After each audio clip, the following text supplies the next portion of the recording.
ChinaEU is very proud to be present in these events. It's the third year consecutively that we come with our own panel to the Digital Regulation Forum taking place here in London.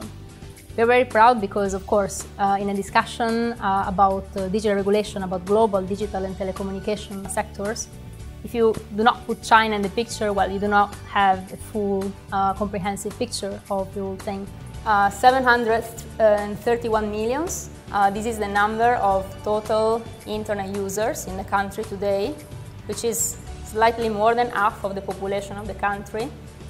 But it's more than the total number of netizens in the European Union and in the US put together. Applications in China are very spread. On the other side, also, investments in infrastructure are very rich.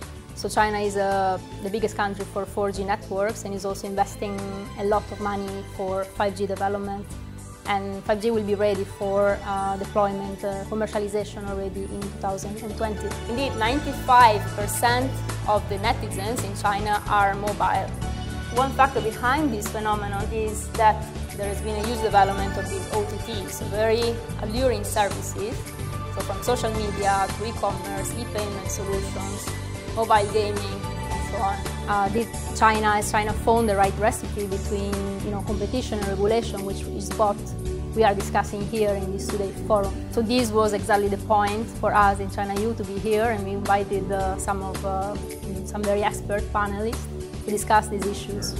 As a matter of fact, China was the leading technology provider in the world for more than 800 years. So only in the past 200 years, China was seeing a dips.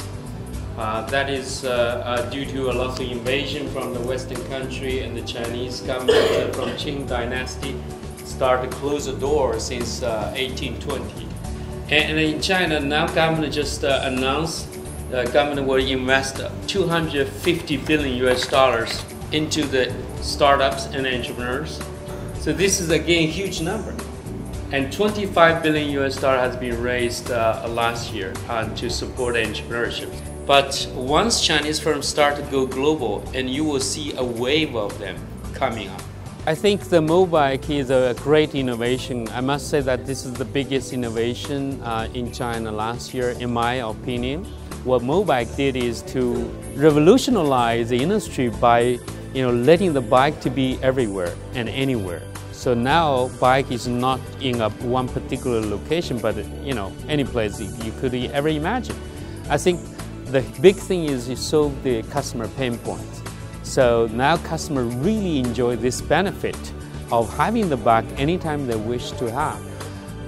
They achieved a huge valuation in China, and it's a big unicorn by now. And I think this also shows very well that the Chinese consumer, if you do something right, you design a product that is exactly what the consumer wants, it's going to work. Well, I think there's lots of different ways that a European brand can access the Chinese market, especially in the digital domain. Of course, the one that will always spring to mind is WeChat. It's the one that I get the most questions about. It's the one that I get the most new clients coming to me asking about. It is the platform du jour, you could say.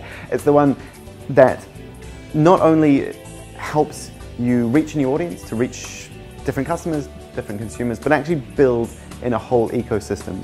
It touches every part of the user journey in a consumer taking purchase. So everything from the research side of things to the discovery and research side, right through to exploring the brand, learning more about the brand or the product or the company, and then finally through to purchase. And everything is all done within WeChat's ecosystem and all packaged up completely. It's a really interesting platform for that reason.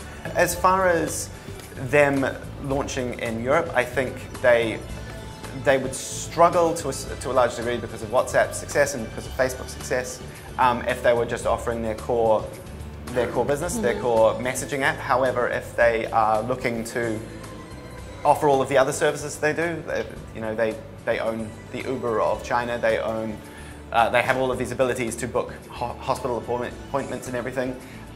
It would take such a lot of work to become that enmeshed within European internet. It's also really interesting in terms of building a CRM, building that email out list. So email marketing, very, very popular in the West, very popular with a number of brands.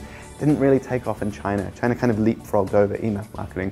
WeChat has very much taken that space in the in the digital marketing world in China. It's a really interesting platform for that reason. The government are working very hard to regulate, to encourage the development of sharing economy. In the meantime, to regulate the relating problems like the market access, the supervision mechanism, the innovation management, the credit system, the labor relations, and the protection of the users' rights, etc.